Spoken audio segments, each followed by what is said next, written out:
नमस्कार। क्या इस देश में अब ओबीसी की राजनीति इतनी महत्वपूर्ण हो चली है कि क्या इंडिया गठबंधन और क्या एनडीए सब इस बात पर सफाई देते फिर रहे हैं कि अगर हम आए तो ओबीसी के साथ ये करेंगे और हम आए तो ओबीसी को ये दे देंगे। आज का संदर्भ दो वजहों से बना है। एक तरफ देश के तमाम सोशल जस्टिस की क्षेत्रीय पार्टियां लगातार इस देश के एससी एसटी ओबीसी के हक के सवाल उठाती रही और वहीं इस सवाल को और मजबूती से उठाने का काम कांग्रेस के बड़े नेता राहुल गांधी ने कर दिया।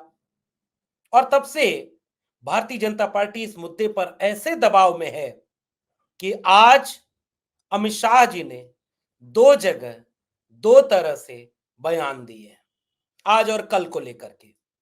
एक बयान कि अगर तेलंगाना में भारतीय जनता पार्टी चुनाव जीतती है तो वो ओबीसी मुख्यमंत्री देगी। प्रधानमंत्री तो खैर ओबीसी ही हैं, जो खुद भी अपनी जाति बताते हैं। जब अपनी जात बतानी होती है तो कहते हैं कि मैं ओबीसी, ईबीसी, और जब हक मांगने की बारी आती है तो कहते हैं कि नहीं नहीं, कोई जाति नहीं, सब गरीब अमीर। तो एक बयान तो अमित शाह का ये कि अगर तेलंगाना में बीजेपी जीती तो अगला सीएम फेस ओबीसी चेहरा होगा। और दूसरा बयान जो इन प्रदेशों में, जो 5 राज्यों में चल रहा है ना, इन प्रदेशों में ओबीसी को क्या दिया है बीजेपी ने, इसका सिलसिलेवार आंकड़ा गिना दिया देश के गृह मंत्री अमित शाह ने। नरेंद्र मोदी ने, अब मैं आपको नरेंद्र मोदी के भी 2-3 बयानों को याद दिलाने के लिए थोड़ा इतिहास की सैर में ले चलूंगा। इतिहास हम विद्यार्थी पढ़ते पढ़ाते जब रहे तो इतिहास के लिए ये कहते हैं कि अतीत में हम क्या थे, इसे इसलिए पढ़ना और याद रखना समझना जरूरी है ताकि वर्तमान को बेहतर ढंग से समझा जा सके और भविष्य की एक बेहतर रूपरेखा बनाई जा सके। तो सियासत में अतीत की बड़ी भूमिका होती है। हालांकि सियासतदानों का कोई नैतिक चरित्र इस बात का नहीं होता कि कल आपने क्या बयान दिया था आज उससे पलट क्यों रहे हैं, क्योंकि अंतरात्मा की आवाज जब आती है तो सारी नैतिकता किनारे हो जाती है। लेकिन फिर भी मैं आपको इतिहास के पन्ने में ले चल के आज के वीडियो में इस पूरे ओबीसी पॉलिटिक्स और बीजेपी की राजनीति का एक्सपोज करना, उसका विश्लेषण करना और इतिहास से लेकर वर्तमान तक इसकी बात करना, और इसके जरिए मैं ये समझने की कोशिश करूंगा आपके साथ कि क्या अब मंदिर की राजनीति, क्या अब मोदी चेहरे की चमक और क्या लहर कमजोर पड़ती जा रही है, हार सामने दिख रही है, इसलिए अब ओबीसी कार्ड खेला जा रहा है। क्योंकि 24 के चुनाव और लोकसभा विधानसभा चुनावों में जीतने के लिए देश की सबसे बड़ी आबादी को एड्रेस करना जरूरी बन गया। तो इतिहास में जाने के पहले, जैसे कई बार जब चुनाव शिक्षा पर हो, चुनाव रोजगार पर हो, चुनाव महंगाई पर हो, चुनाव बेरोजगारी पर हो, चुनाव आपके रोजमर्रा के विषयों पर हो, तो उस हर चुनाव को लोकतंत्र के चुनाव की तरह देखा जाना चाहिए कि उससे देश मजबूत होता है। वैसे ही चुनाव किसी सांप्रदायिक राजनीति, किसी विद्वेष की राजनीति, किसी विभाजनकारी राजनीति, किसी नफरती राजनीतिक मुद्दे पर हो, इससे तो कई गुना बेहतर है कि चुनाव हक हुकूक हिस्सेदारी के सवाल पर हो। तो सबसे पहले उन सभी सोशल जस्टिस के मानने वाले बुद्धिजीवियों, लेखकों, विचारकों और नेताओं को एक थैंक यू तो बनता है कि जिन्होंने हक हुकूक और हिस्सेदारी के इस सवाल को एक पैन इंडिया सवाल बना दिया है और बीजेपी इस पर घिर चुकी है। मैं बार बार ये बात कहता रहा हूं, 4 PM पर भी आप मेरा विश्लेषण विश्लेषण देखते रहे होंगे और अब भी इस पर बात करेंगे। वो मुद्दा है हक हुकूक हिस्सेदारी का। तो ये अच्छा है अगर इस देश के गृह मंत्री को भाषण में, चुनावी भाषण में खड़े होकर अब गिनवाना पड़ रहा है कि हमने ओबीसी प्रधानमंत्री दिया, हमने नेशनल कमीशन पर, आज से, अभी आज 2023 की बात करता हूं फिर आपको ले चलूंगा 2013। हमने, अमित शाह जी आज क्या बोल रहे थे, एनसीबीसी को कॉन्स्टिट्यूशनल स्टेटस दे दिया। यानी national commission of backward classes, राष्ट्रीय पिछड़ा वर्ग आयोग को संवैधानिक दर्जा दे दिया। किसने? बीजेपी ने। देश को ओबीसी प्रधानमंत्री दिया। किसने? बीजेपी ने। देश को सबसे ज्यादा ओबीसी मुख्यमंत्री दिया। किसने? बीजेपी ने। देश में सबसे ज्यादा सांसद ओबीसी दिया। किसने? बीजेपी ने। देश में एमएलए और एमएलसी 40% से ज्यादा किसने दिया? बीजेपी ने। ये कौन कह रहा है? देश के होम मिनिस्टर अमित शाह जी कह रहे हैं। ओबीसी दिया। और यही अमित शाह जी तेलंगाना में जाकर बोले हैं कि हम ओबीसी सीएम भी बनाएंगे।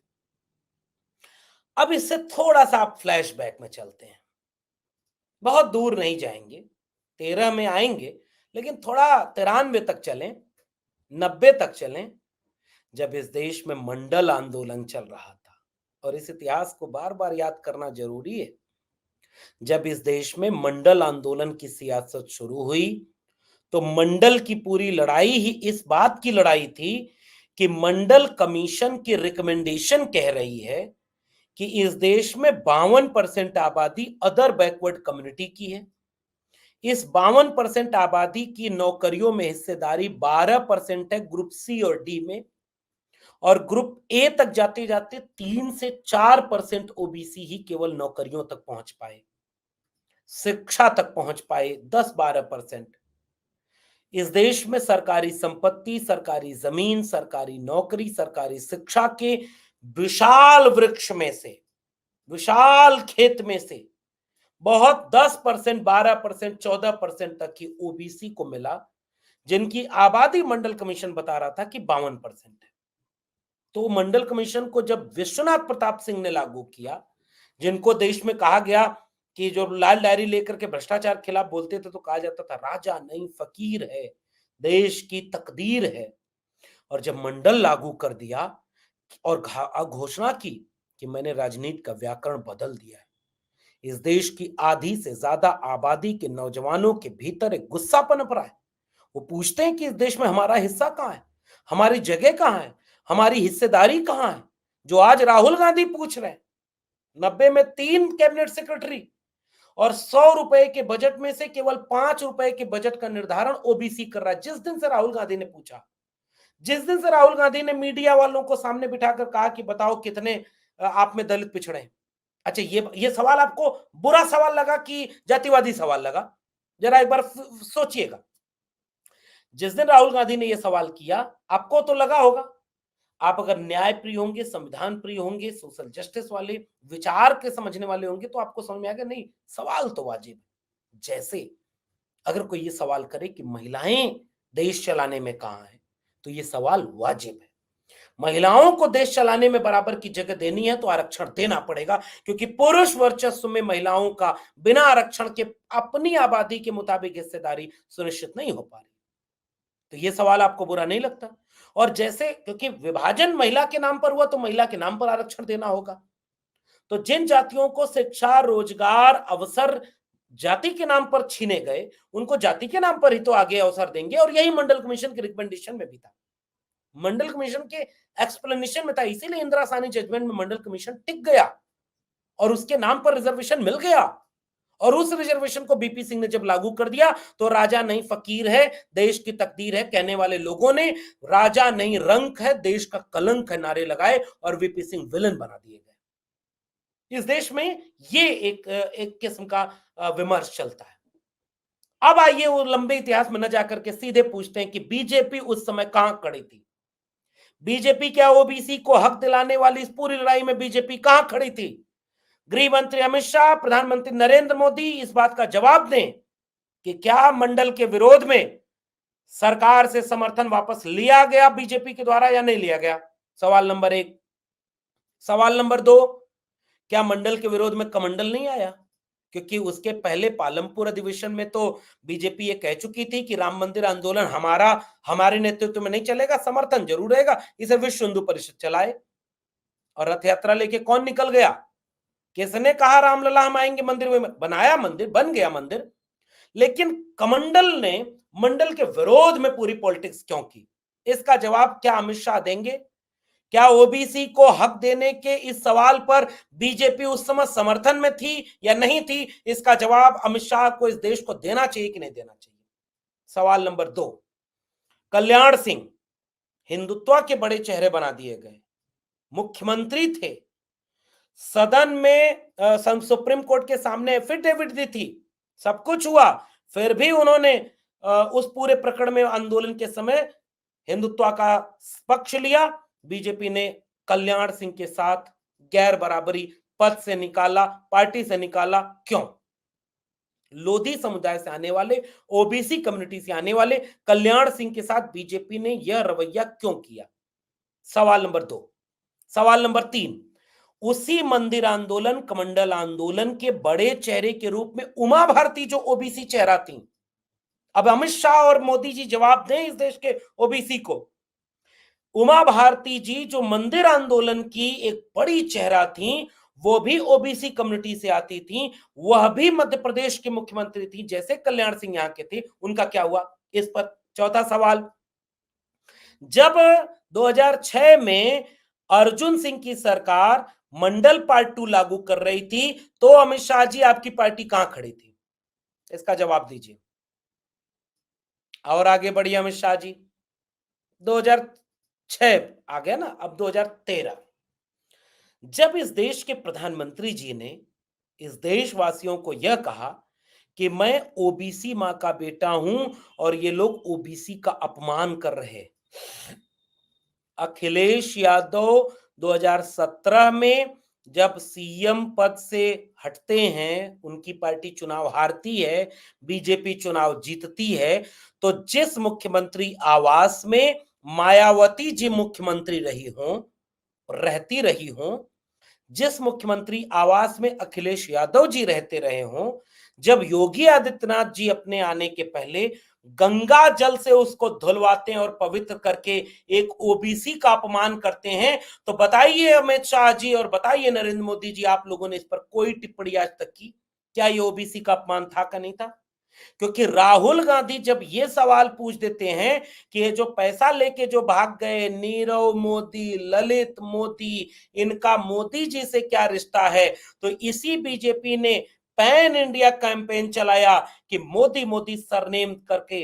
अभी छत्तीसगढ़ में जाकर के प्रधानमंत्री का बयान आया, छत्तीसगढ़ में अभी इसी चुनाव में साहू समाज के लोग, क्योंकि घाची समुदाय जो तेली समुदाय में आता है, जो ओबीसी समुदाय में शामिल कराया, खुद अपने मुख्यमंत्री रहते नरेंद्र मोदी जी ने गुजरात के घाची को ओबीसी में शामिल कराया, सेल्फ मेड ओबीसी, इसीलिए हम उन्हें कहते हैं। उसका अपमान, साहू समाज का अपमान, तेली घाची समाज का अपमान किसने किया? राहुल गांधी ने किया। कैसे किया? क्योंकि उन्होंने विदेश पैसा लेकर के भाग गए मोदी सरनेम वाले लोगों को नरेंद्र मोदी से जोड़ करके सवाल पूछ लिया कि मोदी जी आपने चौकीदारी क्यों नहीं की, उनको भागने क्यों दिया? तो इसी बीजेपी ने पैन इंडिया कैंपेन चलाई कि राहुल गांधी ओबीसी विरोधी है। और हंसी तो अब आपको आएगी कि उन विदेश पैसा लेकर भाग गए लोगों में से कोई ओबीसी नहीं था। यानी जिस घाची समुदाय से नरेंद्र मोदी जी आते हैं, उस जाति से इन लोगों का रिश्ता ही नहीं था जो पैसा लेके विदेश भाग गए। फिर भी पूरे देश में राहुल गांधी को बदनाम किया गया कि ये ओबीसी समुदाय के अपमान करने वाली बीजेपी, कांग्रेस।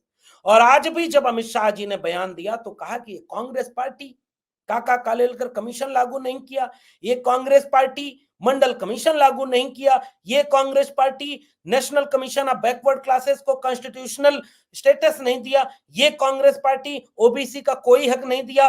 तो आपने दिया, तो जितना दिया उसका तो आप ठीक कह रहे हैं, इसमें कोई दो राय नहीं। National commission of backward class को आपने कॉन्स्टिट्यूशनल स्टेटस दिया, इसमें कोई दो राय नहीं, ये तो जुमला नहीं है, ये तो सच है। अब जरा मेरे एक सवाल का जवाब और दीजिए अमित शाह जी और नरेंद्र मोदी जी। यही national commission of backward class Uttar Pradesh की 69,000 शिक्षक भर्ती घोटाले के ऊपर कमीशन जांच करता है और अपनी रिपोर्ट देता है कि 69,000 शिक्षक भर्ती मामले में 6800 वैकेंसीज यानी कुल 20,000 का घाटा हुआ। ओबीसी को 27% रिजर्वेशन देने की बजाय 4.81% रिजर्वेशन दिया गया। ये घोटाला है, ओबीसी को उसका हक मिलना चाहिए। 6800 शिक्षक जो उसके लिए भर्ती करने थे, जिसके लिए योगी आदित्यनाथ जी ने मान भी लिया था कि हाँ हमसे गलती हुई, हम चुनाव के वक्त घोषणा किया उन्होंने कि हम इसमें वैकेंसी देंगे। 1 साल से ज्यादा हो गया, 5 साल तो आंदोलन करते हो गया और 1 साल हो गया, आप चुनाव जीत गए। 6800 शिक्षकों को नियुक्ति पत्र क्यों नहीं मिला जो दलित और पिछड़े समुदाय से आते हैं? बताइए अमित शाह जी, यह national commission of backward class के स्टेटस जो कॉन्स्टिट्यूशनल है, उसके रिकमेंडेशन का यह हश्र है। उसके रिकमेंडेशन को योगी आदित्यनाथ नहीं मानते। बताइए ओबीसी को शिक्षक बनने का हक क्यों नहीं दे रहे आप? दलित को शिक्षक बनने का हक क्यों नहीं दे रहे? और आगे बढ़िए, और आगे बढ़िए। 2010 में बीजेपी कांग्रेस की सरकार थी, यूपीए 2 की सरकार चल रही थी, संसद में बहस होती है, यूनानिमस डिसीजन होता है कि कास्ट सेंसस 2011 में कराई जाएगी। मरहूम Gopinath Munde ji, Hukumdev Narayan Yadav ji, in entire BJP supporting caste census in 2011 2011 में पूरी की पूरी बीजेपी जाति जनगणना करने के समर्थन में थी। क्यों थी? तो 2021 वाली जनगणना में जाति जनगणना कराने के विरोध में क्यों खड़े हैं? अगर ओबीसी का इतना बड़ा हित आपने किया तो मंडल कमीशन की रिकमेंडेशन कहती है कि 50% की अपर लिमिट है, इसलिए 27% रिजर्वेशन ओबीसी को दे रहे हैं। मगर इन्हें अगर आपको मुख्यधारा में शामिल करना है, देश में हिस्सेदार बनाना है, इनको इनके हिस्से का हक देना है, तो 52% आबादी को 52% रिजर्वेशन देना चाहिए। तो बताइए ईडब्ल्यूएस रिजर्वेशन लागू होने के बाद अपर लिमिट तो खत्म हो गई, तो ये 27% को बढ़ा के 52% आप कब कर रहे हैं अमित शाह जी? बताइए नरेंद्र मोदी जी। आप चुनाव जब आता है तो आपको ओबीसी याद आने लगा, क्योंकि राहुल गांधी को ओबीसी याद आने लगा, क्योंकि अखिलेश यादव को ओबीसी की राजनीति करते आप देख रहे हैं, क्योंकि बिहार ने सामाजिक न्याय की एक ऐसी लकीर खींच दी जिस पर आप गिर गए और आपकी पार्टी वहां समर्थन कर रही। तो बताइए आप 52% रिजर्वेशन ओबीसी को कब दे रहे हैं अमित शाह जी? और सबसे महत्वपूर्ण सवाल, उससे महत्वपूर्ण सवाल कि जब 2010 में आप कास्ट सेंसस के फेवर में थे, तो 2021 में जब सेंसस होना था, चलिए कोविड था नहीं हुआ, 22 बीत गया, 23 बीत गया, 23 बीत गया लगभग लगभग, आज तक जब जाति जनगणना की मांग होती है तो ओबीसी प्रधानमंत्री क्यों कहते हैं कि जाति के नाम पर लोगों को बांटना चाह रहे हैं? ये ओबीसी का अपमान है कि नहीं? ये ओबीसी के मुद्दे पर उसका अपमान करना है कि नहीं? क्योंकि ओबीसी आज इस देश में जानना चाहता है कि हमारी आबादी कितनी, हमारी आर्थिक स्थिति कितनी, हमारे पास शिक्षा कितनी, हमारे पास रोजगार कितना, हमारे पास जमीन कितनी, हमारे पास संपत्ति कितनी, हम जानना चाहते हैं। क्या ओबीसी को इस बात का जवाब अमित शाह और नरेंद्र मोदी देंगे कि वो जाति जनगणना के विरोध में क्यों खड़े हैं और क्यों जाति जनगणना नहीं करा रहे? क्यों 52% रिजर्वेशन क्यों नहीं उनको पूरा दे रहे हैं? क्यों उनका अब मुख्यमंत्री गिना रहे हैं, आप विधायक गिना रहे हैं, आप सांसद गिना रहे हैं, आप जो है एमएलए और एमएलसी गिना दे रहे हैं, आप प्रोफेसर क्यों नहीं गिना रहे? आप डॉक्टर क्यों नहीं गिना रहे? आप इंजीनियर क्यों नहीं गिना रहे? आप वकील क्यों नहीं गिना रहे? आप जो है मीडिया में कितने ओबीसी हैं ये क्यों नहीं गिना रहे? आप जमीन का मालिकाना हक ओबीसी के पास है ये क्यों कितना है ये क्यों नहीं बता रहे? ओबीसी का असली मुद्दा कहीं और है और ओबीसी को आप केवल, अरे भाई ओबीसी तो स्वामी केशव प्रसाद मौर्य भी हैं, नाराज हैं योगी आदित्यनाथ से। ओबीसी तो ओम प्रकाश राजभर भी हैं, ओबीसी तो दारा सिंह चौहान भी हैं। मंत्री बनने के लिए सब छोड़ करके पूरे समाज की थू थू हो रही है।